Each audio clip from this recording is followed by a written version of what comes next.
Okay, so this is homework 9, problem 1. Given that turn 1 of t and then 2 of t are WSS, so the expected value of 1 of t equals to 1 of t is consistent. And similarly, the expected value of 2 of t is equal to 2 of t is also consistent. So the expected value of z equals to the expected value of 1 of t times the expected value of cosine omega c times t plus theta, and minus the expected value of 2 of t times the expected value of sine of omega c times t plus theta. Because theta is between 0 and 2 pi, so apparently the expected value of this cosine one is equal to 0. And similarly, this sine one, the expected value of this sine one is also equal to 0. So these two parts becomes 0 to minus 0 is also 0. So the expected value of z is 0. And the b part, the r of t1 and t2 is equal to the expected value of z of t1 times z of t2. So we just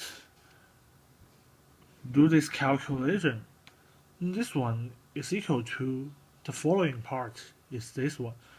The r of n1 times the expected value of cosine of omega c times t1 plus theta times cosine omega c times t2 plus theta, and minus 2 times n1 times the expected value of sine of omega c times t1 plus theta times cosine omega c2 plus theta, and plus r and 2 times the expected value of sine omega c times t1 plus theta, and times sine omega c t2 plus theta, minus n2 times n1 times the expected value of cosine omega c t1 plus theta times sine omega c t2 plus theta.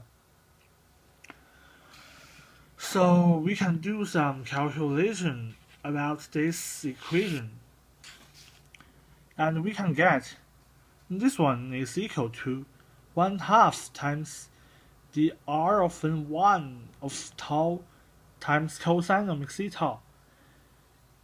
Here, tau is equal to t1 minus t2 or t2 minus t1. This doesn't influence the answer.